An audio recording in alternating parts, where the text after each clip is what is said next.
Namaskar. Myself is Dr. Nagaraj, Government First Grade College, Kengeri.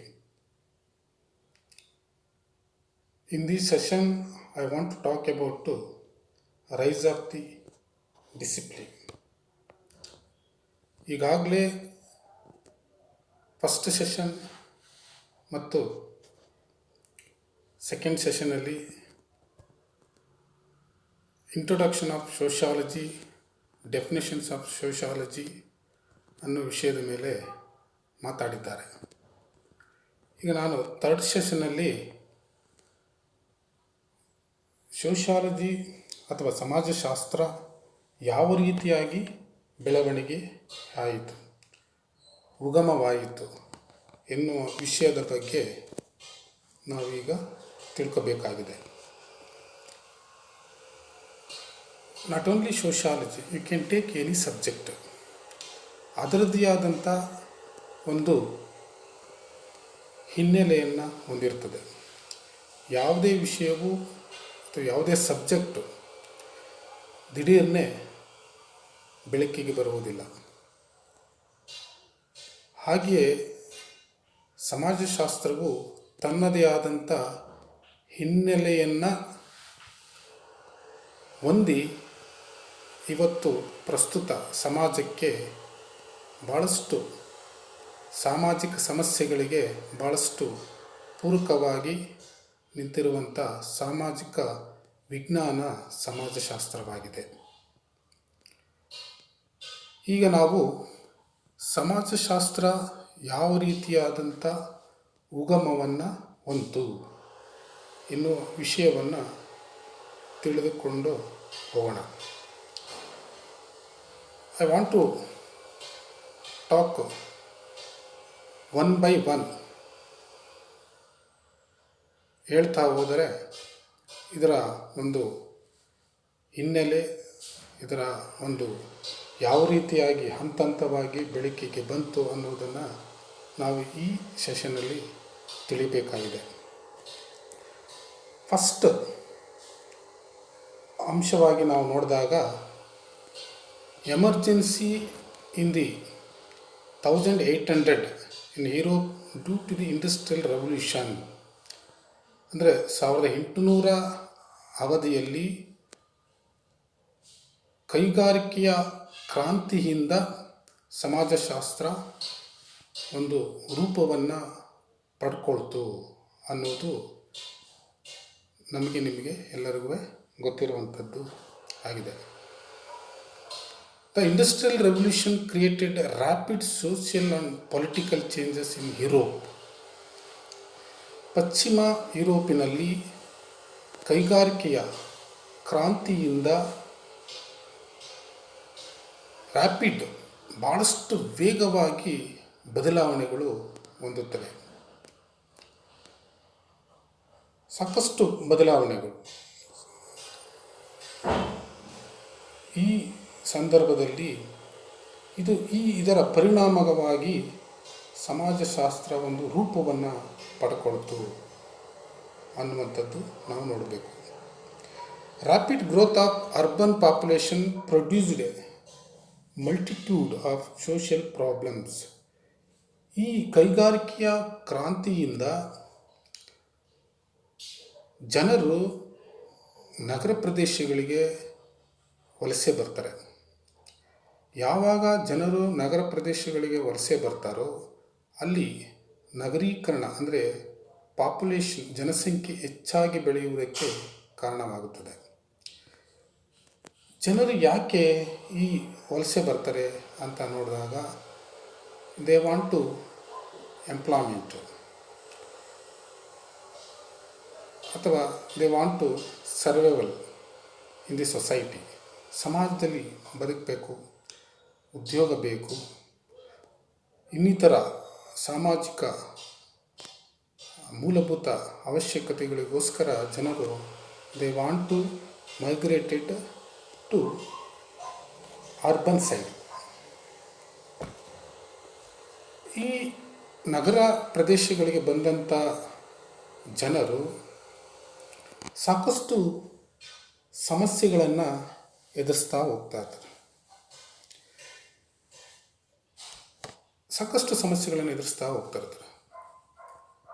Industrial revolution created dramatic changes in every part of social life ಅಂತ ಹೇಳ್ಬೋದು. ಸಾಮಾಜಿಕ ಜೀವನದಲ್ಲಿ ಕೈಗಾರಿಕೆ ಕ್ರಾಂತಿಯು ಸಾಕಷ್ಟು ಬದಲಾವಣೆಗಳನ್ನು ತಂತು. ಸಾಕಷ್ಟು ಬದಲಾವಣೆಗಳು. ಜನರು they want to go to the urban areas, they want to develop the agriculture. ಹೀಗೆ ಜನರಲ್ಲಿ ಸಾಕಷ್ಟು ಯೋಚನಾ ಲಹರಿಗಳು, ಬದಲಾವಣೆಗಳನ್ನು ನಾವು ಕಾಣ್ತಾ ಹೋಗ್ತೀವಿ. ಯಾವುದೇ ತಗೊಳ್ಳಿ, ಯು ಕ್ಯಾನ್ ಟೇಕ್ ಎನಿ ಅವರ ಆಲೋಚನೆಗಳಾಗಿರ್ಬೋದು, ಅವರ ಒಂದು ಚಟುವಟಿಕೆಗಳಲ್ಲಾಗಿರ್ಬೋದು, ಎಲ್ಲವೂ ಕೂಡ ಭಾಳಷ್ಟು ಬದಲಾವಣೆಗಳು ಈ ಸಂದರ್ಭದಲ್ಲಿ ಕಾಣ್ತಾ ಬರ್ತೀವಿ. Over time it became a more difficult to ignore the effect of society on the individual. ಈ ಸಂದರ್ಭದಲ್ಲಿ ಸಮಾಜ ಮತ್ತು ವ್ಯಕ್ತಿ ಭಾಳಷ್ಟು ಇಗ್ನೋರ್ ಆದಂಥ ಸಂದರ್ಭ. ಅಂದರೆ ಏನು, ಅದಕ್ಕೆ ಈ ಸಂಬಂಧಗಳು, ಸಮಾಜದ ಒಂದು ವ್ಯವಸ್ಥೆಯಲ್ಲಿ ಯಾವುದೇ ರೀತಿಯಾದಂಥ ಸಂಬಂಧಗಳು ಹೇಗೆ ಅನ್ನುವಂಥದ್ದು ಜನರಿಗೆ ಒಂದು ಕ್ಲಾರಿಟಿ ಇರಲಿಲ್ಲ. Sweeping politically, social and economic changes caused some scholars to question the traditional explanations of the life and attempt to prove their beliefs using a variety of scientific method and research. ಸಾಮಾಜಿಕ ಆರ್ಥಿಕವಾದಂಥ ಬದಲಾವಣೆಯ ಕಾರಣದಿಂದ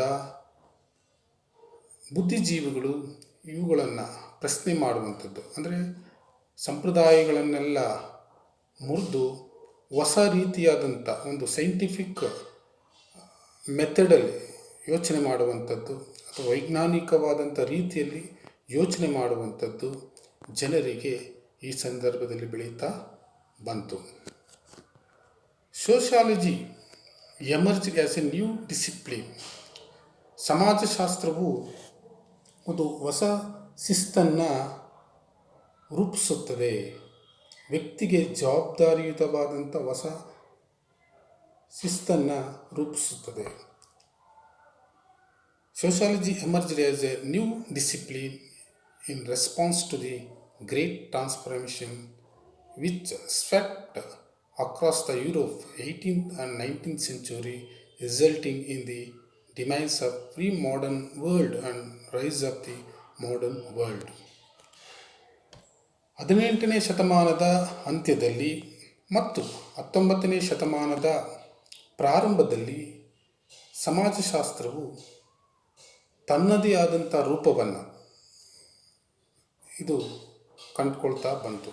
ಅದಕ್ಕೆ ನಮ್ಮ ಸಮಾಜಶಾಸ್ತ್ರದ ಪಿತಾಮಹರಾದಂಥ August ಕಾಂಟೆರವರು ಸಾಮಾಜಿಕ ಒಂದು ಪರಿವರ್ತನೆಯನ್ನು ಅಥವಾ ಸಾಮಾಜಿಕವಾದಂಥ ಒಂದು ಚಟುವಟಿಕೆಗಳನ್ನು ಇವರು ಯಾವ ರೀತಿ ಸಮಾಜಶಾಸ್ತ್ರದ ಪರಿವರ್ತನೆಯನ್ನು ಯಾವ ರೀತಿಯಾಗಿ ಈ ಸಿಸ್ಟಮಲ್ಲಿ 18ನೇ ಮತ್ತು 19ನೇ ಶತಮಾನದಲ್ಲಿ ಜನಗಳು ಪರಿವರ್ತನೆ ಆ ಒಂದು ಅವಧಿಯನ್ನು ಒಂದು ಸಮಾಜಶಾಸ್ತ್ರದ ರೂಪವಾಗಿ ತರುವುದಕ್ಕೆ ಇವರು ಪ್ರಯತ್ನವನ್ನು ಪಡ್ತಾರೆ.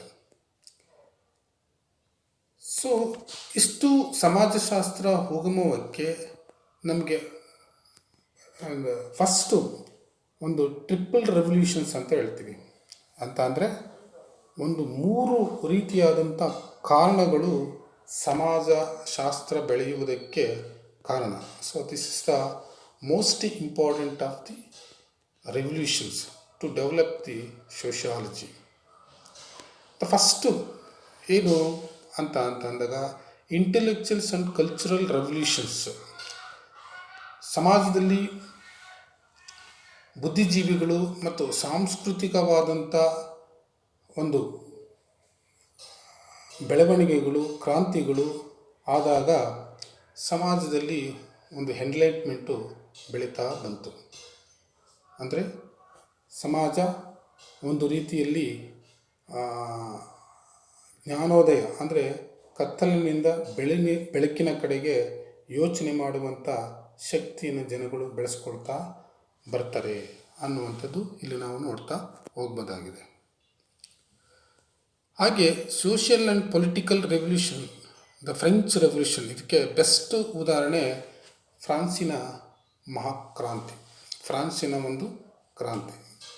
ಈ ಫ್ರಾನ್ಸಿನ ಕ್ರಾಂತಿ ತಮಗೆಲ್ಲ ಗೊತ್ತಿರೋ ರೀತಿಯಲ್ಲಿ 1789ರಲ್ಲಿ ರಾಜಕೀಯವಾಗಿ ಈ ಕ್ರಾಂತಿಯು ಬೆಳವಣಿಗೆಯಾಗುತ್ತೆ.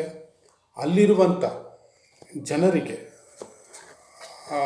ಏನು ಊಳಿಗಮಾನ್ಯ ಪದ್ಧತಿಯನ್ನು ತೊಡೆದು ಹಾಕಬೇಕು,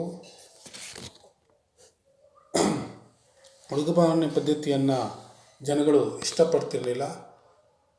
ಇದು ಈ ಜನಗಳಿಗೆ ಜ್ಞಾನೋದಯವಾಗಿದ್ದು ಬುದ್ಧಿಜೀವಿಗಳ ಒಂದು ಕೃತಿಯಿಂದ ಅಥವಾ ರಾಜಕೀಯ ಸಾಮಾಜಿಕ ಒತ್ತಡ ಅಥವಾ ನಾಗರಿಕ ಸ್ಥಾಪನೆಯನ್ನು ಮಾಡಬೇಕು, ರಾಜಪ್ರಭುತ್ವವನ್ನು ನಿರ್ಮೂಲನೆ ಮಾಡಬೇಕು, ಮತ್ತು ಶಿಕ್ಷಣ ಅನ್ನುವಂಥದ್ದು ಜನರಿಗೆ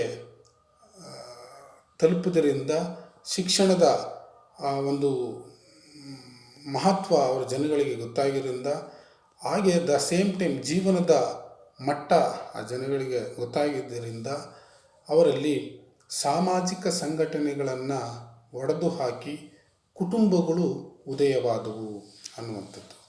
ಇದನ್ನೇ ಈ ಟೈಮಲ್ಲಿ ಸಮಾಜಶಾಸ್ತ್ರಜ್ಞ ಆಗಸ್ಟ್ ಕಾಂಪ್ಟೆಯವರು ಈ ಒಂದು ಫ್ರೆಂಚ್ ರೆವಲ್ಯೂಷನನ್ನು ಕಾಂಪ್ಟೆಯರವರು ಸಾಮಾಜಿಕ ಸಾಮಾಜಿಕ ಚಿಂತನೆಯಲ್ಲಿ ಯೋಚನೆ ಮಾಡ್ತಾ ಬರ್ತಾರೆ.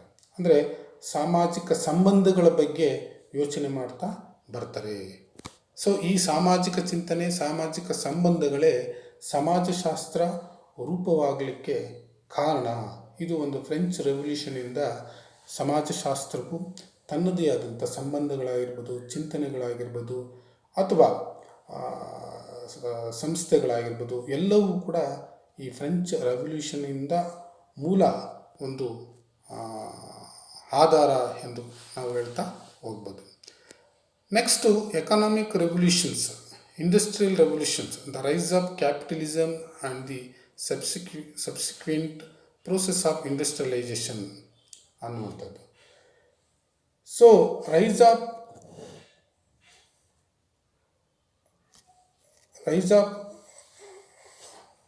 ಡಿಸಿಪ್ಲಿನ್ ಆಫ್ ಸೋಷಾಲಜಿ ಅಂತ ನೋಡಿದಾಗ this is also very important. Industrial revolutions, ಈಗಾಗಲೇ ನಾವು ಹೇಳಿದ ರೀತಿಯಲ್ಲಿ ಕೈಗಾರಿಕೆಯ ಒಂದು ಕ್ರಾಂತಿ, ಅದು ಎಲ್ಲಿ ಇಂಗ್ಲೆಂಡಿನಲ್ಲಿ ನಡೆದಂಥ ಒಂದು ಕೈಗಾರಿಕೆ ಕ್ರಾಂತಿ ಅಂತ ಏನು ಬರುತ್ತೆ, ಆಗ ಬಂಡವಾಳಶಾಹಿಗಳು ಮತ್ತು ಕಾರ್ಮಿಕರು ಅನ್ನುವಂಥ ಎರಡು ಕಾನ್ಸೆಪ್ಟ್ ಇಲ್ಲಿ ನಾವು ನೋಡ್ತಾ ಹೋಗ್ಬೋದು. ಸೊ ಕೈಗಾರೀಕರಣ ಅನ್ನುವಂಥ ಈ ಸಂದರ್ಭದಲ್ಲಿ ಜನರು ಸಾಕಷ್ಟು ತಮ್ಮ ಆ್ಯಟಿಟ್ಯೂಡ್ ಆಗಿರ್ಬೋದು, ತಮ್ಮ ಯೋಚನೆಗಳು, ಆಮೇಲೆ ತಮ್ಮ ಒಂದು ಈ ಕೈಗಾರಿಕೆಗೆ ಹೋದರೆ ಸಾಕಷ್ಟು ಜೀವನದ ಮಟ್ಟ ಸುಧಾರಣೆ ಆಗುತ್ತದೆ, ಜನರ ಉತ್ತಮವಾದಂಥ ಜೀವನವನ್ನು ಮಾಡ್ಬೋದು ಅನ್ನೋದು ಒಂದು ಕಡೆ. ಆದರೆ ಈ ಬಂಡವಾಳಶಾಹಿಗಳಿಗೆ ತಾವು ಪ್ರೊಡಕ್ಷನನ್ನು ಹೆಚ್ಚಿಗೆ ಮಾಡಿಕೊಳ್ಳುವಂಥದ್ದು, ಹೆಚ್ಚು ಅವಧಿಯಲ್ಲಿ ಹೆಚ್ಚು ಪ್ರೊಡಕ್ಷನ್ಸನ್ನು ಲಾಭದ ದೃಷ್ಟಿಯಲ್ಲಿ ಯೋಚನೆ ಮಾಡುವಂಥದ್ದು, ಇದು ಒಂದು ಕಡೆ. ಇನ್ನೊಂದು ಕಡೆ ಜನರಿಗೆ ಮೂಲಭೂತವಾದಂಥ ಒಂದು ಅವಶ್ಯಕತೆಗಳ ಪೂರೈಕೆಗಾಗಿ ಜನರು ಇದನ್ನು ನಂಬಿ ಲೈಫನ್ನು ಲೀಡ್ ಮಾಡಬೇಕನ್ನುವಂಥದ್ದು ಒಂದು ಕಡೆ ಬೆಳವಣಿಗೆ ಆಯಿತು.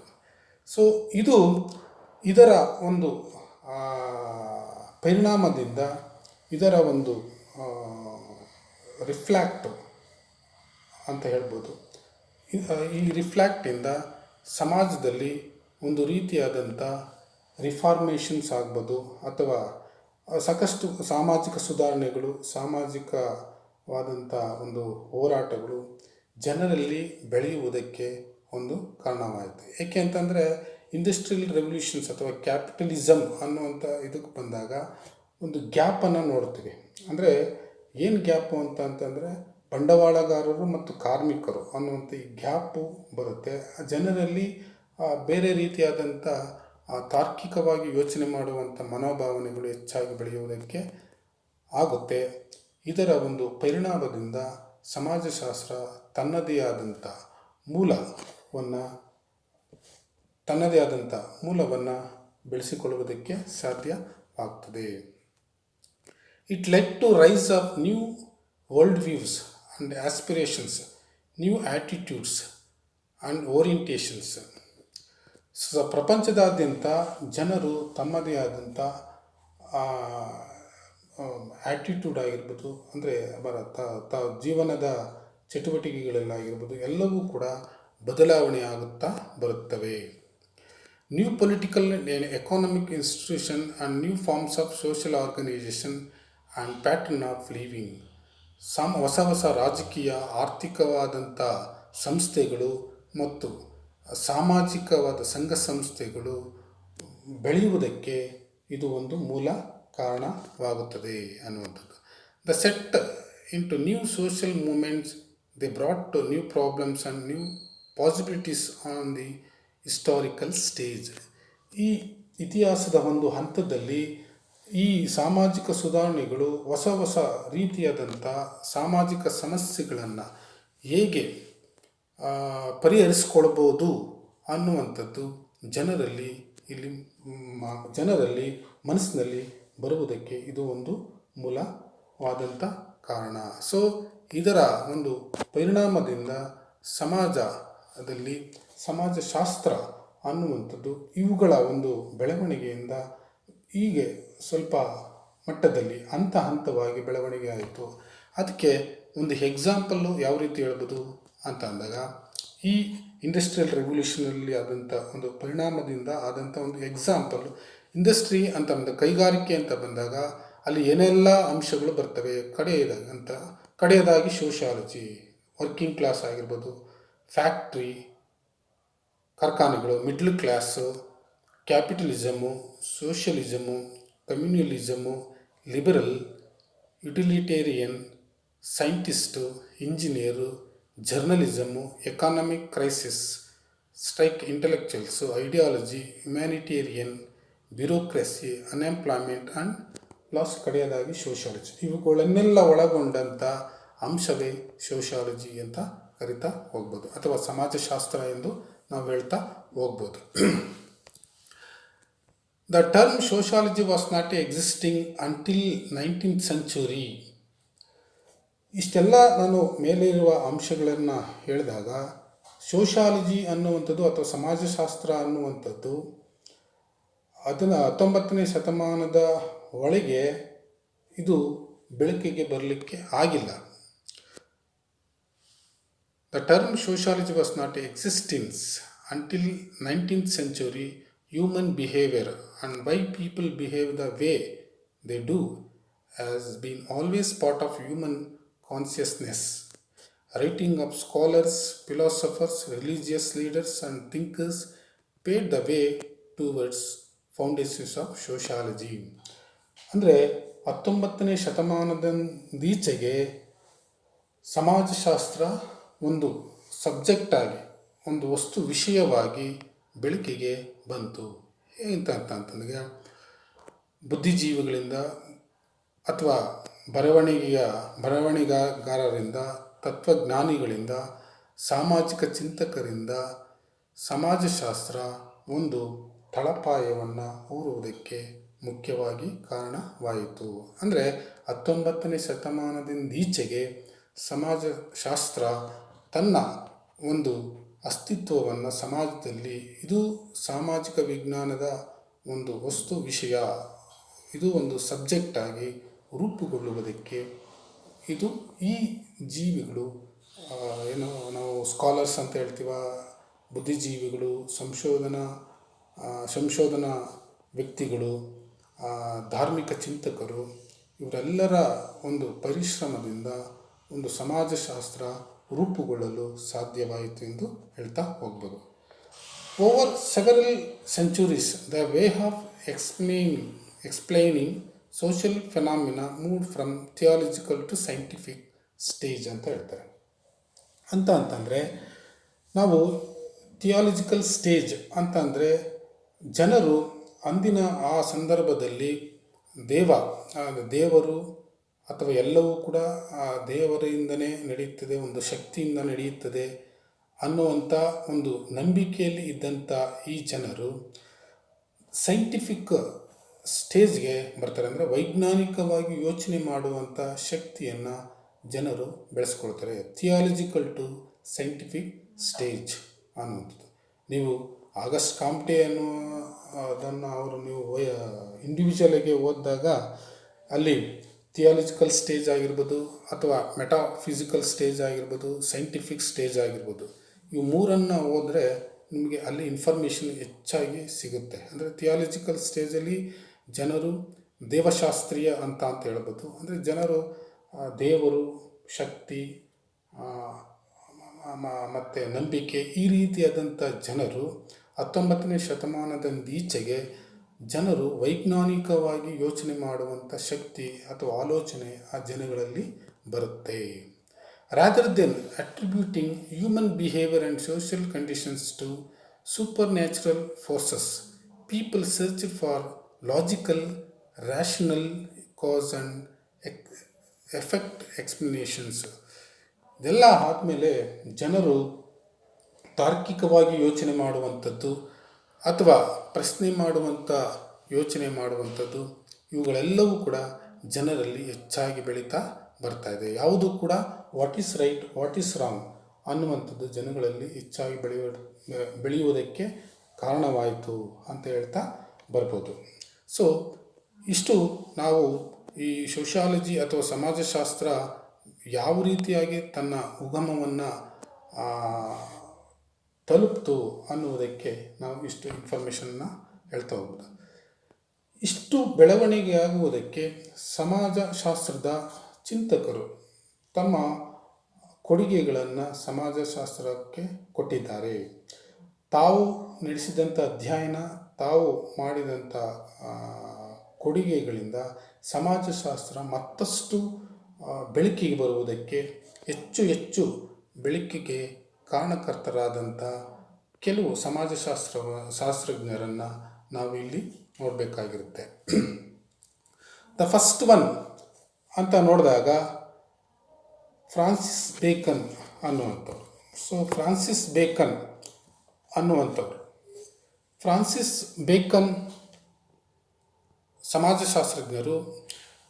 ಇವರು ಒಬ್ಬ ಲಂಡನ್ ಸಮಾಜಶಾಸ್ತ್ರಜ್ಞರಾಗಿದ್ದರೂ ಕೂಡ ಒಬ್ಬ ರಾಜಕಾರಣಿ, ಆಮೇಲೆ ಒಬ್ಬ ಕಾದಂಬರಿಗಾರ, ಒಬ್ಬ ದಾರ್ಶನಿಕವಾಗಿ ಅಥವಾ ಎಲ್ಲವೂ ಕೂಡ ಸೈಂಟಿಫಿಕ್ ಆಗಿ ಯೋಚನೆ ಮಾಡುವಂಥ ಒಬ್ಬ ಮಹಾ ಸಮಾಜಶಾಸ್ತ್ರಜ್ಞ.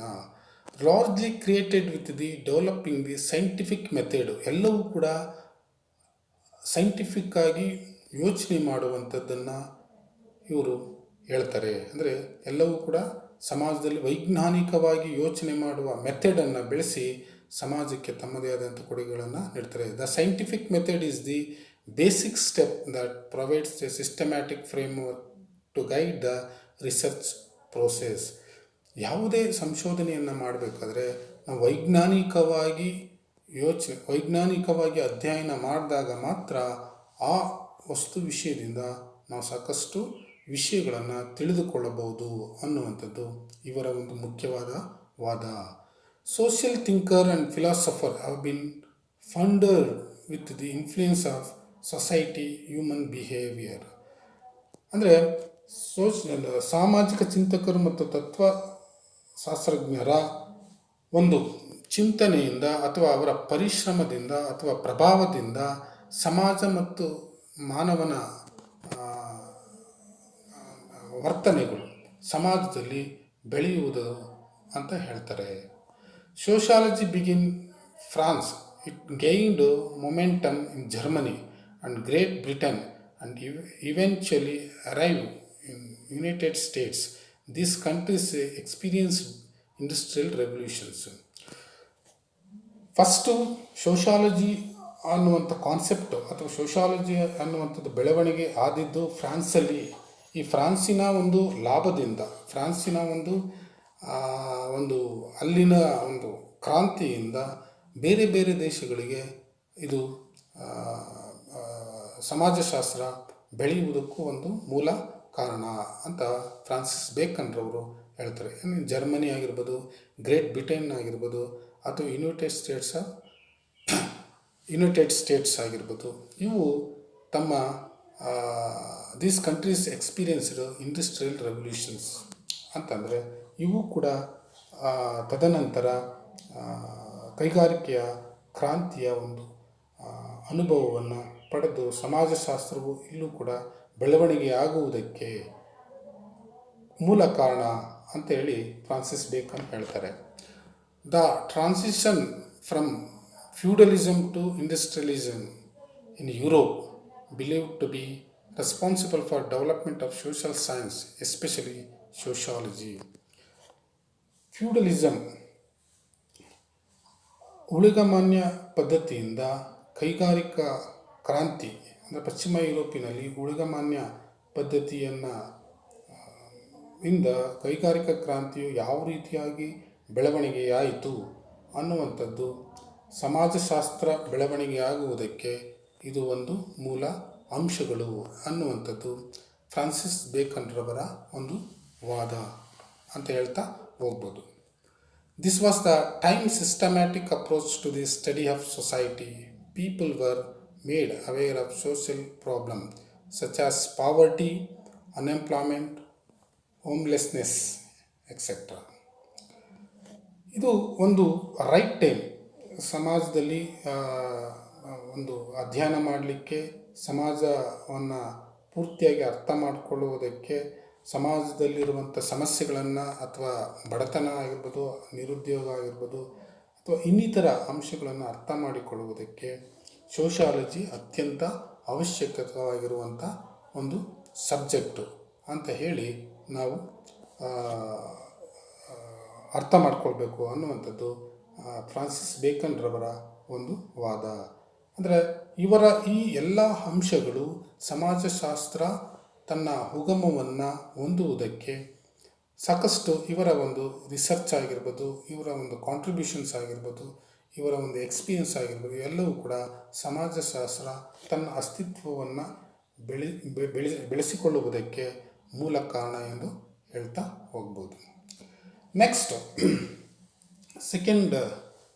ಎರಡನೆಯ ವ್ಯಕ್ತಿಯಾಗಿ ನಾವು ನೋಡಿದಾಗ ನಾವು ಆಗಸ್ಟ್ ಕಾಮ್ಟೆ ಅನ್ನುವಂಥದ್ದು, ಇಂಡೋರ್ ಆಗಸ್ಟ್ ಮೇರಿ ಫ್ರಾಂಕಾಯ್ಸ್ ಜೇವಿಯರ್ ಕಾಮ್ಟೆ ಇವರ ಪೂರ್ತಿ ಹೆಸರು. ಆದರೆ ನಾವು ಆಗಸ್ಟ್ ಕಾಮ್ಟೆ ಅಂತೇಳಿ ಹೆಸರಾಗಿ ಇವರು ನಮ್ಮ ಸಮಾಜಶಾಸ್ತ್ರಕ್ಕೆ ಸಾಕಷ್ಟು ಕೊಡುಗೆಗಳನ್ನು ನೀಡಿದ್ದಾರೆ. ಆದ್ದರಿಂದ ಇವರಿಗೆ ನಾವು ಫಾದರ್ ಆಫ್ ಸೋಷಾಲಜಿ ಅಂತಲೂ ಕೂಡ ಕರೀತೀವಿ. ಅಂದರೆ ಸಮಾಜಶಾಸ್ತ್ರ ಹೆಚ್ಚು ಬೆಳಕಿಗೆ ಬರುವುದಕ್ಕೆ ಇವರು ಮೂಲವಾದಂಥ ಕಾರಣಕರ್ತರು. ಅಂದರೆ ಸಮಾಜಶಾಸ್ತ್ರ ಒಂದು ಸಬ್ಜೆಕ್ಟಾಗಿ ಬೆಳೆಯುವುದಕ್ಕೆ ಇವರು ಭಾಳಷ್ಟು ಶ್ರಮವನ್ನು ಪಡ್ತಾರೆ ಅನ್ನುವಂಥದ್ದು. ಸಮಾಜಶಾಸ್ತ್ರವು ಇವರ ಪ್ರಕಾರ ಸಮಾಜಶಾಸ್ತ್ರ ಯಾವ ರೀತಿಯಾಗಿ ತನ್ನ ಒಂದು ಅಸ್ತಿತ್ವವನ್ನು ಬೆಳೆಸ್ತು ಅನ್ನುವಂಥದ್ದು ಇವರ ಒಂದು ವಾದ ಅನ್ನುವಂಥದ್ದು. He is regarded as one of the most original thinker of the all time. ಅಂದರೆ ಎವರ್ಗ್ರೀನ್ ಆಗಸ್ಟ್ ಕಾಮ್ಟೆರವರು ಪ್ರಸ್ತುತ ಸಮಾಜಕ್ಕೂ ಕೂಡ ಬೇಕಾಗಿರುವಂಥದ್ದು, ಅಂದರೆ ಎವರ್ಗ್ರೀನ್ ಪರ್ಸನ್ ಅಂತ ಹೇಳ್ಬೋದು. ಎಲ್ಲ ಸಂದರ್ಭದಲ್ಲೂ ನಾವು ಈಗ ಯಾಕೆ ಅಂತಂದರೆ ಸಾಮಾಜಿಕ ಸಮಸ್ಯೆಗಳು ಇತ್ತೀಚಿನ ದಿನಗಳಲ್ಲಿ ಹೆಚ್ಚಾಗಿ ಬೆಳೀತಾ ಹೋಗ್ತಾ ಇದ್ದಾವೆ. ಆದ್ದರಿಂದ ಇವರು ಸಮಾಜಶಾಸ್ತ್ರ ಅನ್ನುವಂಥ ಸಬ್ಜೆಕ್ಟನ್ನು ಇಂಟ್ರೊಡ್ಯೂಸ್ ಮಾಡಿರುವುದರಿಂದಲೇ ಇವರನ್ನು ನಾವು ಯಾವಾಗಲೂ ಕೂಡ ಎವರ್ಗ್ರೀನ್ ಪರ್ಸನ್ ಅಂತ ಕರಿತಾ ಹೋಗಬಹುದಾಗಿದೆ. ಇವರು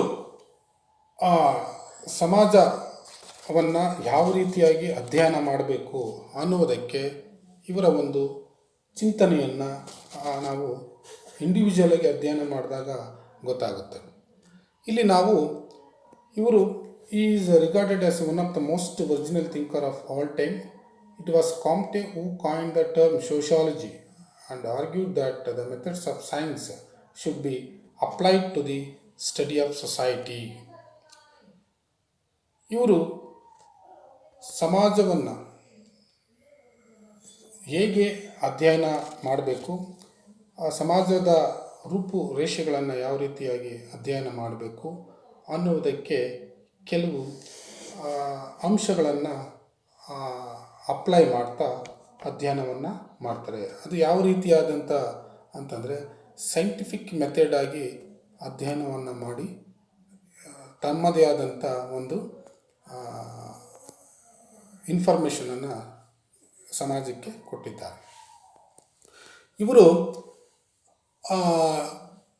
ತಮ್ಮ ಪುಸ್ತಕವಾದಂಥ ಪಾಸಿಟಿವ್ ಫಿಲಾಸಫಿ ಅನ್ನುವ ಪುಸ್ತಕದಲ್ಲಿ the first systematic sociological approach to the study of society which offered solutions to social problem, ಯಾವುದೇ ಸಾಮಾಜಿಕ ಸಮಸ್ಯೆಗಳಿಗೆ ಪರಿಹಾರಗಳನ್ನು ಕಂಡುಕೊಳ್ಬೋದು ಅನ್ನುವಂಥದ್ದು ಇವರ ಒಂದು ವಾದವಾಗಿರುತ್ತದೆ. ಅದು ಪಾಸಿಟಿವ್ ಫಿಲಾಸಫಿ ಎನ್ನುವಂಥ ಪುಸ್ತಕದಲ್ಲಿ ಸವಿಸ್ತಾರವಾಗಿ ಇವರು ಬರೆದಿದ್ದಾರೆ. New approach are science positivism use of observations experimentation comparison and historical method of get necessary fact to analyse society ಅನ್ನುವಂಥದ್ದು. ಅಂದರೆ ಸಮಾಜ ಈ 16ರಿಂದ 18ನೇ ಶತಮಾನದಲ್ಲಿ ಅವಧಿಯಲ್ಲಿ ತತ್ವಶಾಸ್ತ್ರದಿಂದ ಸಮಾಜಶಾಸ್ತ್ರ ಪರಿವರ್ತನೆಯಾಯಿತು. ಸಮಾಜಶಾಸ್ತ್ರದಿಂದ ಮಾನವಶಾಸ್ತ್ರ ಅಥವಾ ಅರ್ಥಶಾಸ್ತ್ರ ಅಥವಾ ಉಳಿಗಮಾನ್ಯದಿಂದ ಕೈಗಾರಿಕಾ ಪದ್ಧತಿ ಬಂತು. ಹೀಗೆ ಹಂತ ಹಂತವಾಗಿ ಸಮಾಜದಲ್ಲಿ ಈ ಬೆಳವಣಿಗೆಗಳು ಆಗ್ತಾ ಬಂತು. ಈ ಬೆಳವಣಿಗೆಗಳನ್ನು ಕುರಿತು ಇವರು ತಮ್ಮ ಪುಸ್ತಕ ಪಾಸಿಟಿವ್ ಫಿಲಾಸಫಿ ಎನ್ನುವಂಥ ಪುಸ್ತಕದಲ್ಲಿ ಎಲ್ಲವೂ ಕೂಡ ಅವರು ಹೇಳ್ತಾ ಹೋಗ್ತಾರೆ. ಇದರಿಂದ ಸಮಾಜದಲ್ಲಿ ಒಂದು ಮಾನವೀಯ ಸಂಬಂಧಗಳು, ಅದು ಸಾಮಾಜಿಕ ಸಂಬಂಧಗಳು ಅಥವಾ ಸಾಮಾಜಿಕ ಚಿಂತನೆಗಳು ಸಮಾಜದಲ್ಲಿ ಬೆಳೆಯುವುದಕ್ಕೆ ಸಾಧ್ಯವಾಯಿತು ಅನ್ನುವಂಥದ್ದು ಆಗಸ್ಟ್ ಕಾಂಟೆರವರ ಒಂದು ಕೊಡುಗೆ. ಇವರ ಒಂದು ಯೋಚನಾ ಲಹರಿಯ ಮೇಲೆ ಸಮಾಜಶಾಸ್ತ್ರ ತನ್ನದೇ ಆದಂಥ ಉಗಮ ಅಥವಾ ಒಂದು ಸಬ್ಜೆಕ್ಟಾಗಿ ಪ್ರಸ್ತುತ ಸಮಾಜಕ್ಕೆ ಬೆಳೀತು ಅನ್ನುವಂಥದ್ದು ನಮಗೆ ಗೊತ್ತಿರುವಂಥದ್ದು. Next Harriet ಮಾರ್ಟಿನೋ. ಇವರು ಒಬ್ಬ ಸಮಾಜಶಾಸ್ತ್ರಜ್ಞೆ. ಇವರು ಕೂಡ ತಮ್ಮ ಚಿಂತನೆಯನ್ನು ಸಮಾಜಶಾಸ್ತ್ರದ ಕಡೆ ಗಮನ ಹರಿಸಿ ತಮ್ಮದೇ ಆದಂಥ ಕೊಡುಗೆಗಳನ್ನು ಕೊಟ್ಟಿದ್ದಾರೆ. She is considered to be co-founder of sociology along with Comte. Auguste ಕಾಂಟೆರವರ ಸಹ ಸಮಾಜಶಾಸ್ತ್ರಜ್ಞೆ ಅಂತ ಹೇಳ್ತಾ ಹೋಗ್ಬೋದು. ಮತ್ತು ಇವರು ನಮ್ಮ ಸಮಾಜಶಾಸ್ತ್ರದಲ್ಲಿ ಫಸ್ಟ್ ಲೇಡಿ ಸೋಷಿಯಾಲಜಿಸ್ಟ್, ಪ್ರಪ್ರಥಮ ಸಮಾಜಶಾಸ್ತ್ರಜ್ಞೆ ಅಂತ ಹೇಳ್ತಾ ಹೋಗ್ಬೋದು. 1838 she wrote how to observe manner and morals is one of the first book social research. ಈ ಬುಕ್ಕನ್ನು ಬರೀತಾರೆ. ಈ ಬುಕ್ಕಿನ ಒಂದು ಪರಿಣಾಮದಿಂದ ಸಮಾಜಶಾಸ್ತ್ರ ತನ್ನದೇ ಆದಂಥ ಬೆಳಕಿಗೆ ಇನ್ನೂ ಹೆಚ್ಚು ಬೆಳಕಿಗೆ ಬರುವುದಕ್ಕೆ ಇವರ ಒಂದು ಕೃತಿ ಭಾಳಷ್ಟು ಪ್ರೇರಣೆಯನ್ನು ನೀಡುತ್ತೆ. While Comte was introducing sociology in France, Martineau was laying ground work for sociological research in United States and Great Britain. Auguste ಕಾಂಟೆರವರು ಸೋಷಿಯಾಲಜಿ ಅನ್ನುವಂಥ ಒಂದು ಸಬ್ಜೆಕ್ಟನ್ನು ಇಂಟ್ರೊಡ್ಯೂಸ್ ಮಾಡುವಂಥ ಸಂದರ್ಭದಲ್ಲಿ ಮಾರ್ಟಿನೋ ಅವರು ಕೂಡ ಗ್ರೌಂಡ್ ಲೆವೆಲಲ್ಲಿ ತಳಪಾಯಲ್ಲಿ ಇರ್ತಕ್ಕಂಥ ಎಲ್ಲವೂ ಕೂಡ ಸಮಾಜಶಾಸ್ತ್ರೀಯವಾಗಿಯೇ ಸಂಶೋಧನೆಯನ್ನು ಮಾಡಿ ಎಲ್ಲ ಅಂಶಗಳನ್ನು ಇವರು ಅಧ್ಯಯನ ಮಾಡಿ how to observe manner and morals ಅನ್ನುವಂಥ ಪುಸ್ತಕದಲ್ಲಿ ನಾವು ಓದಿದ್ರೆ ಅದರಲ್ಲಿ ನಾವು ಇನ್ಫಾರ್ಮೇಷನ್ ಹೆಚ್ಚಾಗಿ ತಿಳ್ಕೊಳ್ತಾ ಹೋಗಬೇಕಾಗುತ್ತೆ. ಅಂತಂದರೆ ಇವರು ಫೌಂಡ್ರ ಆಗಿ ವರ್ಕ್ ಮಾಡಿರುವಂಥ ಸಂದರ್ಭದಲ್ಲಿ ಇವರು ಎಲ್ಲವೂ ಯೋಚನೆ ಮಾಡುವಂಥದ್ದು ಸೋಷಿಯಾಲಜಿಕಲ್ ವ್ಯೂವಲ್ಲಿ, ಅಂದರೆ ಸಮಾಜಶಾಸ್ತ್ರೀಯ ದೃಷ್ಟಿಕೋನದಲ್ಲೇ ಇವರು ಒಂದು ಅಧ್ಯಯನವು ಮಾಡ್ತಾ ಬರ್ತಾರೆ. ಎಲ್ಲಿ ಅಂತಂದರೆ ಅದು ಯುನೈಟೆಡ್ ಸ್ಟೇಟ್ಸ್ ಆ್ಯಂಡ್ ಗ್ರೇಟ್ ಬ್ರಿಟನ್ನಲ್ಲಿ ಅಧ್ಯಯನ ಮಾಡಿ ಇವರು ಕೂಡ ನಮ್ಮ ಸಮಾಜಶಾಸ್ತ್ರಕ್ಕೆ ಹೆಚ್ಚು ಮಹತ್ವವನ್ನು ನೀಡಿರುವಂಥ ಒಬ್ಬ ಮಹಿಳಾ ಸಮಾಜಶಾಸ್ತ್ರಜ್ಞೆ ಎಂದು ಹೇಳ್ತಾ ಹೋಗ್ಬೋದು. Next Herbert Spencer. ಇವರು ಸೆಕೆಂಡ್ ಫಾದರ್ ಆಫ್ ಸೋಷಿಯಾಲಜಿ ಅಂತ ಕರಿಬೋದು. ಹರ್ಬರ್ಟ್ ಸ್ಪೆನ್ಸರ್ ಅಂತ ಅಂದ್ಕೊಂಡಾಗ ನಮಗೆ ಬರುವಂಥದ್ದು ಇವರ ಥಿಯರಿ ಆಫ್ ಎವಲ್ಯೂಷನ್ ಅನ್ನುವಂಥದ್ದು. ಥಿಯರಿ ಆಫ್ ಎವಲ್ಯೂಷನ್ಸ್ ಅನ್ನುವಂಥದ್ದು ಸಾಮಾಜಿಕ ವಿಕಾಸ ಸಿದ್ಧಾಂತ ಅನ್ನುವಂಥದ್ದು ನಮಗೆ ಮನಸ್ಸಿಗೆ ಬರುವಂಥದ್ದು. ಅಂದರೆ ಇವರು ಚಾರ್ಲ್ಸ್ ಡಾರ್ವಿನ್ರವರು ಬರೆದಿರ್ತಕ್ಕಂಥ ಆರಿಜಿನ್ ಆಫ್ ಸ್ಪೀಸಸ್ ಎನ್ನುವ ಕೃತಿಯಿಂದ ಎರವಲು ಪಡೆದು ಸಮಾಜದ ಬಗ್ಗೆ, ಸಮಾಜದ ಚಿಂತನೆಗಳ ಬಗ್ಗೆ ಯೋಚನೆ ಮಾಡಿದ್ದಾರೆ ಅನ್ನುವಂಥದ್ದು. ಏನು ಇವರ ಯೋಚನೆ ಅಂತ ನೋಡಿದಾಗ, ಯಾವುದೇ ಸಮಾಜ, ಯು ಟೇಕ್ ಎನಿ ಸೊಸೈಟಿ, ಒಂದು ಸರಳತೆಯಿಂದ ಸಂಕೀರ್ಣತೆ ಕಡೆ ಹಂತ ಹಂತವಾಗಿ ವೈವಿಧ್ಯಮಯವಾಗಿ ಬೆಳಕಿಗೆ ಬರುತ್ತೆ ಅಥವಾ ಅಭಿವೃದ್ಧಿ ಆಗುತ್ತಾ ಹೋಗುತ್ತದೆ ಅನ್ನುವಂಥದ್ದು ಇವರ ಒಂದು ವಾದ. ಯಾವುದು ಯು ಟೇಕ್ ಎನಿ ಸೊಸೈಟಿ, ನೀವು ಇವತ್ತಿನ ಒಂದು ಸಮಾಜ ಇನ್ನು after 20 years R 30 years 50 years ಅಂತ ನೋಡಿದಾಗ ಸಮಾಜ ಸರಳದಿಂದ ಒಂದು ದೊಡ್ಡ ಸಮಾಜವಾಗಿ ನಿರ್ಮೂಲನೆಯಾಗುತ್ತದೆ, ಹಂತ ಹಂತವಾಗಿ ಬೆಳಕಿಗೆ ಬರುತ್ತದೆ ಅನ್ನುವಂಥದ್ದು ಇವರ ಒಂದು ವಾದವಾಗಿ ಇರುತ್ತದೆ. Derived the theory of explain the problems of social order and change. ಸಾಮಾಜಿಕ ಕ್ರಮ ಮತ್ತು ಸಾಮಾಜಿಕ ಬದಲಾವಣೆಯ ಬಗ್ಗೆ ಇವರು ಹೆಚ್ಚು ಒತ್ತನ್ನು ಕೊಡ್ತಾರೆ. He compared to human society living organism, that's what I just have told about the ಡಾರ್ವಿನರವರ ಆರಿಜಿನ್ ಆಫ್ ಸ್ಪೀಸಸ್ ಎನ್ನುವಂಥ ಕೃತಿಯಿಂದ ಎರವಲು ಪಡೆದು ಇವರು ತಮ್ಮದೇ ಆದಂಥ ಒಂದು ಥಿಯರಿ ಆಫ್ ಎವಲ್ಯೂಷನ್ಸ್ ಅನ್ನುವಂಥದ್ದನ್ನು, ಒಂದು ಸಿದ್ಧಾಂತವನ್ನು ಇವರು ಮಾಡಿದ್ದಾರೆ. ಇವರು ಪುಸ್ತಕ ಪ್ರಿನ್ಸಿಪಲ್ ಆಫ್ ಸೋಷಿಯಾಲಜಿ ಓದಿದಾಗ ನಮಗೆ ಹೆಚ್ಚು ಇನ್ಫಾರ್ಮೇಷನ್ನು ನಾವು ತಿಳ್ಕೊಳ್ತಾ ಹೋಗಬೇಕಾಗುತ್ತೆ. ಇಲ್ಲಿ ನಾವು ಸಮಾಜಶಾಸ್ತ್ರದ ಉಗಮಕ್ಕೆ ಕಾರಣಕರ್ತರು ಅಂತ ಬಂದಾಗ ನಾವು ಇಲ್ಲಿ ಏನು ಇವರ ಒಂದು ಹೈಲೈಟಲ್ಲಿ ನಾವು ಎಷ್ಟು ಇವರ ಒಂದು ಕಾನ್ಸೆಪ್ಟ್ ಏನು ಅನ್ನೋದನ್ನು ಮಾತ್ರ ನಾನು ಇಲ್ಲಿ ಹೇಳಲಿಕ್ಕೆ ಇಷ್ಟಪಡ್ತೀನಿ. Example, the parts of an animal such as heart and lungs are interdependent and contribute to the survival of total organism. Similarly, various parts of society such as the state and economy are also interdependent and work to contribute to ensure the stability and survival of the entire system.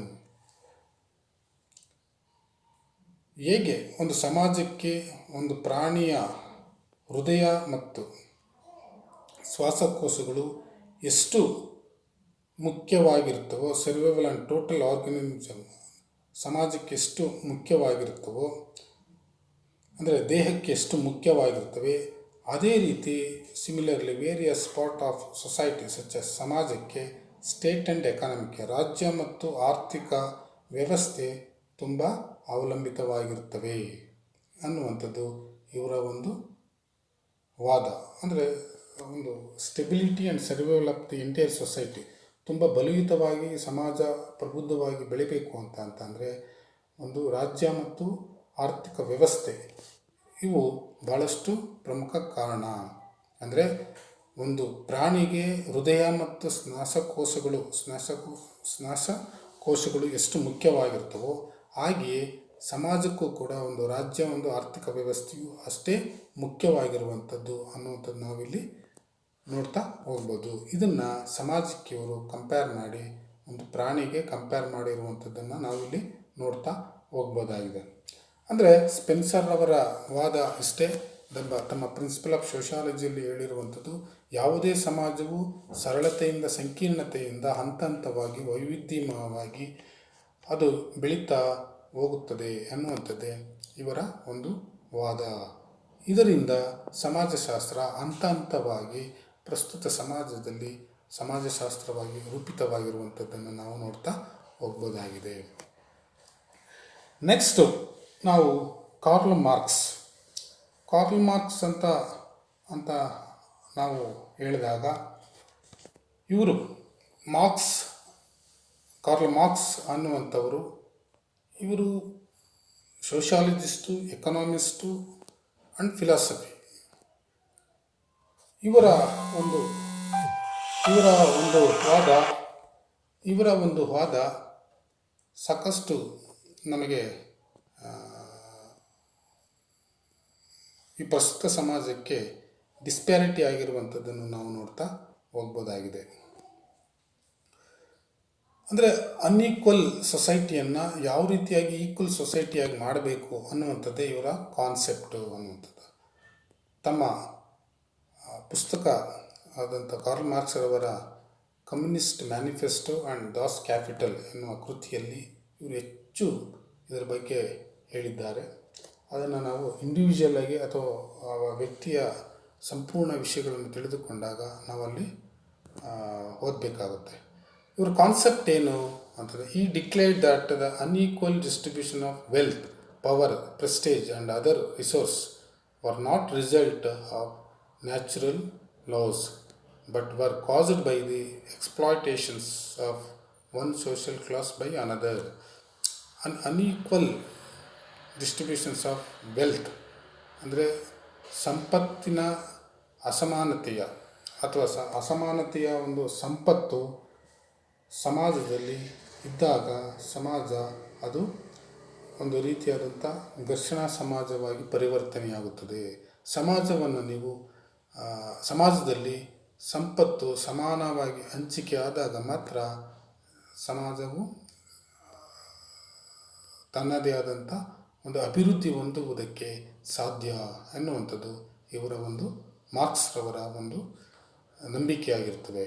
So that's what ಅಧಿಕಾರ ಆಗಿರ್ಬೋದು, ಅಂತಸ್ತಾಗಿರ್ಬೋದು ಅಥವಾ ಬೇರೆ ಇನ್ಯಾವುದೇ ವಸ್ತುಗಳಾಗಿರ್ಬೋದು ಎಲ್ಲವೂ ಕೂಡ ಎಲ್ಲ ಜನರಿಗೆ ಸಮಾನವಾಗಿ ಇರಬೇಕು. ಇಲ್ಲ ಅಂತಂದಾಗ ಆ ಸಮಾಜ ಒಂದು ಸೋಷಿಯಲ್ ಕ್ಲಾಸ್ ಆಗಿ ಬೆಳೆಯುವುದಕ್ಕೆ ಅಥವಾ ಸಾಮಾಜಿಕ ವರ್ಗವಾಗಿ ಬೆಳೆಯುವುದಕ್ಕೆ ಕಾರಣವಾಗುತ್ತದೆ. Marx believed the bourgeois, the power elite ruling class possessed power not because they have the fittest but because they owned and controlled the means of productions. Marks ರವರ ಒಂದು ವಾದ ಏನು ಅಂತಂದರೆ, ನೀವು ಈ ಕೈಗಾರಿಕೆಯ ಕ್ರಾಂತಿಯಿಂದ ಅಥವಾ ಈ ಉಳಿಗಮಾನ್ಯ ಪದ್ಧತಿಯನ್ನು ಹೋಗಲಾಡಿಸ್ಬೇಕು ಅನ್ನುವಂಥದ್ದು, ಅಂದರೆ ಕೆಳಮಟ್ಟದಲ್ಲಿ ಇದ್ದಂಥ ಜನ ಅಂದರೆ ಬೂರ್ಜಾಯ್ಸ್ ಅಂತ ನಾವೇನು ಹೇಳ್ತೀವೋ ಆ ಜನರನ್ನು ಇವರು ಕಾನ್ಸಂಟ್ರೇಟ್ ಮಾಡ್ತಾ ಹೋದರು, ಅಥವಾ ಆ ಜನರಿಗೆ ಸಮಾನವಾದಂಥ ಅವಕಾಶಗಳನ್ನು ಕೊಡಬೇಕು ಅನ್ನುವಂಥದ್ದು ಇವರ ಒಂದು ವಾದ. ಜನರಿಗೆ ಸಾಮಾಜಿಕವಾಗಿ ಸಿಗಬೇಕಾಗಿರ್ತಕ್ಕಂಥ ಎಲ್ಲ ಮೂಲಭೂತವಾದಂಥ ಅವಶ್ಯಕತೆಗಳು ಸಿಗದೇ ಇದ್ದಾಗ ಆ ಜನರನ್ನು ಸಮಾನವಾಗಿ ನೋಡುವಂಥ ಕೆಲಸ ಆಗಬೇಕು ಅನ್ನುವಂಥದ್ದೇ ಇವರ ಒಂದು ವಾದ. ಅಂದರೆ the struggle between the have and have knots, ಉಳ್ಳವರು ಮತ್ತು ಇಲ್ಲದವರ ನಡುವಿನ ಒಂದು ಹೋರಾಟ ಯಾವಾಗಿದ್ದಾಗ ಸಮಾಜ ಒಂದು ಉತ್ತಮ ಸಮಾಜವಾಗಿ ಬೆಳೆಯುವುದಕ್ಕೆ ಕಾರಣ. ಸೊ ಮಾರ್ಕ್ಸ್ರವರು ಕೂಡ ಈ ರೀತಿಯಾದಂಥ ಚಿಂತನೆಗಳಿಂದ ಈ ರೀತಿಯಾದ ಸಮಾಜದಲ್ಲಿ ಜನರನ್ನು ಒಂದು ತಾರ್ಕಿಕವಾಗಿ ಯೋಚನೆ ಮಾಡುವಂಥ ಒಂದು ಹಾದಿಯಲ್ಲಿ ತೆಗೆದುಕೊಂಡು ಹೋಗಿದ್ದರಿಂದ ಸಮಾಜಶಾಸ್ತ್ರವು ತನ್ನದೇ ಆದಂಥ ಉಗಮವಾಗುವುದಕ್ಕೆ ಇವರು ಮೂಲ ಕಾರಣಕರ್ತರು ಅಂತ ಹೇಳ್ತಾ ಹೋಗ್ಬೋದು. Next, Emile Durkheim. ಇವರು the French scholar. Emile Durkheim ಅಂತ ಹೇಳಿದಾಗ ನಮಗೆ ಅವರ ಒಂದು ಸೂಸೈಡ್ ಥಿಯರಿ ನಮಗೆ ಭಾಳ ನೆನಪಿಗೆ ಬರುವಂಥದ್ದು. Suicide theory. ಈಗ ನಾವು ಎಮಿಲಿ ಡರ್ಕಿಮ್ರವರು ಸಮಾಜಶಾಸ್ತ್ರದ ಒಂದು ಉಗಮ ಅಥವಾ ಬೆಳವಣಿಗೆಗೆ ಏನೆಲ್ಲ ಕಾನ್ಸೆಪ್ಟನ್ನು ಇಂಟ್ರೊಡ್ಯೂಸ್ ಮಾಡಿದ್ರು ಅನ್ನುವಂಥದ್ದನ್ನು ಮಾತ್ರ ನಾವು ಒಂದು 2-3 ಪಾಯಿಂಟಲ್ಲಿ ಹೇಳ್ತಾ ಹೋಗಬೇಕಾಗುತ್ತೆ. ಎಮಿಲಿ ಡರ್ಕಿಮ್ ಅಂತ ನೋಡಿದಾಗ ತಮ್ಮ ಫೇಮಸ್ ಕೃತಿ, ಇವರು ಕೃತಿಗಳು ಭಾಳಷ್ಟಿದೆ. ರೂಲ್ಸ್ ಆಫ್ ಸೋಷಿಯಾಲಜಿಕಲ್ ಮೆಥಡಲ್ಲಿ ಇದನ್ನು ಹೇಳ್ತಾ ಬರ್ತಾರೆ. Rules of sociological method, suicide, division of labour, ಈ ರೀತಿ ಸಾಕಷ್ಟು ಕೃತಿಗಳನ್ನು ಇವರು ಬರೆದಿದ್ದಾರೆ. ಇಲ್ಲಿ ಇವರು ಬರೆದಿರುವಂಥ ರೂಲ್ಸ್ ಆಫ್ ಸೋಷಿಯಾಲಜಿಕಲ್ ಮೆಥಡ್ ಕೃತಿಯಲ್ಲಿ ಇವರು ಸಾಮಾಜಿಕ ಕ್ರಿಯೆ ಬಗ್ಗೆ, ಎಂಪಸೈಸ್ಡ್ ಆನ್ ಸೋಷಿಯಲ್ ಆ್ಯಕ್ಷನ್, ಸಾಮಾಜಿಕ ಕ್ರಿಯೆ ಬಗ್ಗೆ ಇವರು ಹೇಳ್ತಾ ಬರ್ತಾರೆ. ಸಾಮಾಜಿಕ ಸಂಸ್ಥೆಗಳು ಮತ್ತು ಸಾಮಾಜಿಕ ಪ್ರಕ್ರಿಯೆಗಳ ಬಗ್ಗೆ ಇವರು ಹೇಳ್ತಾ ಬರ್ತಾರೆ. ಆಮೇಲೆ ಡಿವಿಷನ್ ಆಫ್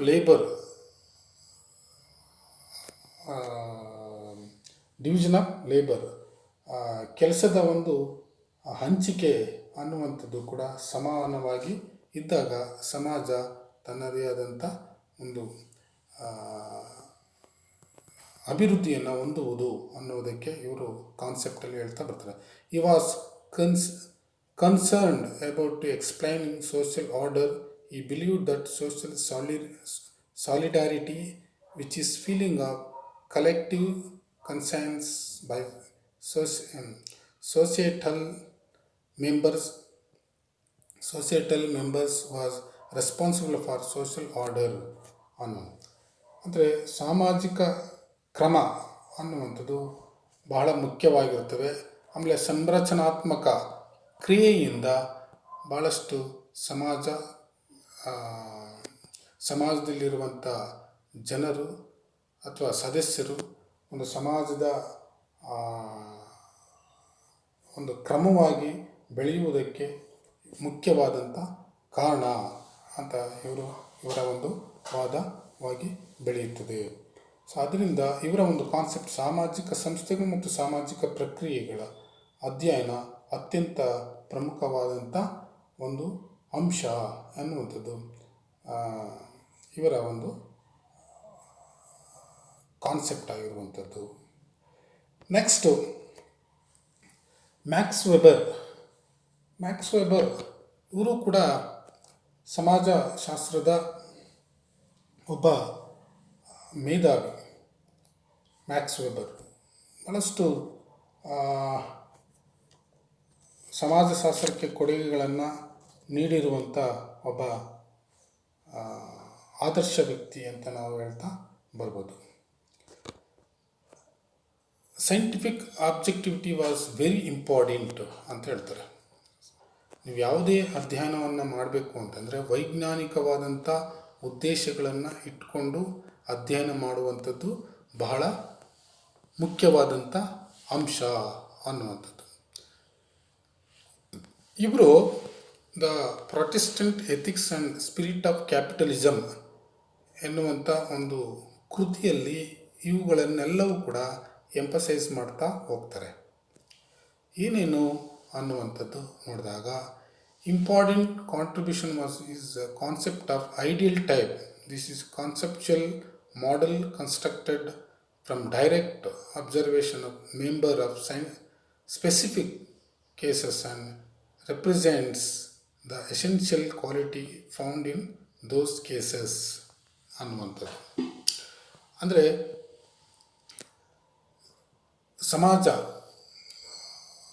ಸಮಾಜದಲ್ಲಿರುವಂಥ ಯಾವುದೇ ಒಂದು ಪರಿಕಲ್ಪನೆಗಳು ideal type, this is the concept model, ಆದರ್ಶ ಪ್ರಕ್ರಿಯೆಗಳಾಗಿ ಹೊರಹೊಮ್ಮಬೇಕು. ಆದರ್ಶ ಪ್ರಕ್ರಿಯೆಗಳಾಗಿ ಯಾವಾಗ ಬರ್ತವೋ ಅವು ಸಮಾಜವನ್ನು ಒಂದು ಕನ್ಸ್ಟ್ರಕ್ಟ್ ರೂಪಿಯಲ್ಲಿ ಒಂದು ಅಭಿವೃದ್ಧಿಯ ಈ ರೀತಿಯಲ್ಲಿ ಬೆಳವಣಿಗೆ ಆಗುವುದಕ್ಕೆ ಸಾಧ್ಯ. Observation as member of specific cases and represents the essential quality found in those cases. ಆದರ್ಶ ಪ್ರಕ್ರಿಯೆಗಳಾಗಿ ಬೆಳವಣಿಗೆ ಆದಾಗ ಸಮಾಜ ಒಂದು ರೂಪವಾಗಿ ಬೆಳೆಯುವುದಕ್ಕೆ ನಾವು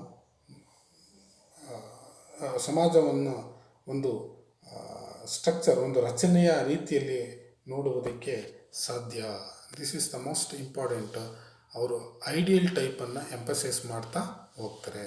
for example, Weber used bureaucracy as an ideal type to analyse the explain the increasing rationalisation that is a part of formal organisation. ನೌಕರಶಾಹಿ ಅನ್ನುವಂಥದ್ದು ಆದರ್ಶಪ್ರಿಯವಾಗಿ ವಿಶ್ಲೇಷಣೆ ಅಥವಾ ಅದು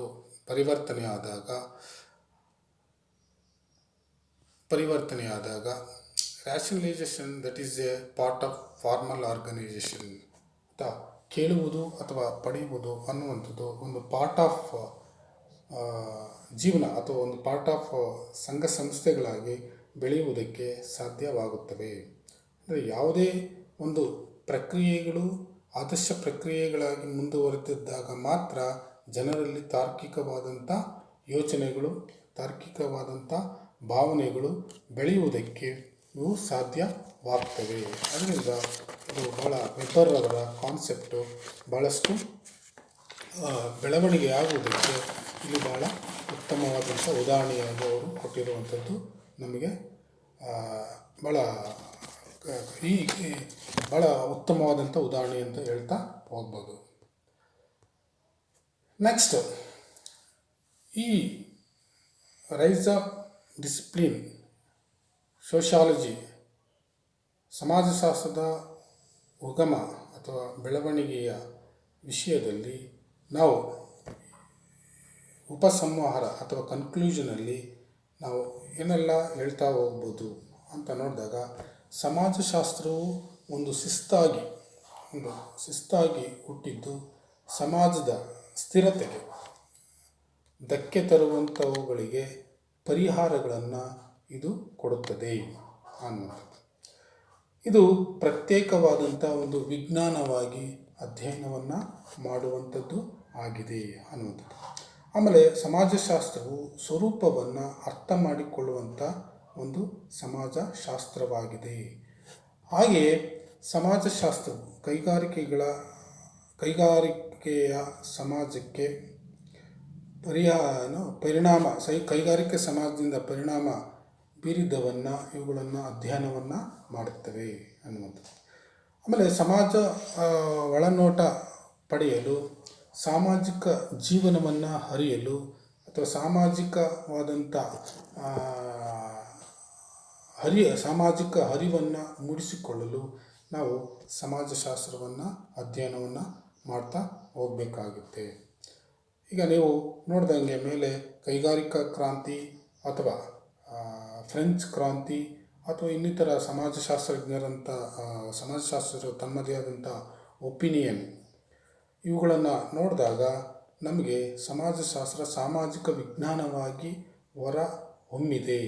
ಆದುದರಿಂದ ಸಮಾಜಶಾಸ್ತ್ರ ತನ್ನದೇ ಆದಂಥ ಒಂದು ಸ್ವರೂಪವನ್ನು ಅಥವಾ ಸಾಮಾಜಿಕ ಸಮಸ್ಯೆಗಳಿಗೆ ಪರಿಹಾರವನ್ನು ಕಂಡುಕೊಳ್ಳುವಲ್ಲಿ ಸಮಾಜಶಾಸ್ತ್ರ ಅತ್ಯಂತ ಪಾತ್ರವನ್ನು ವಹಿಸುತ್ತದೆ. ಅಂದರೆ ಇದು ಒಂದು ಡಿಸಿಪ್ಲಿನ್ ಆಗಿ ಒಂದು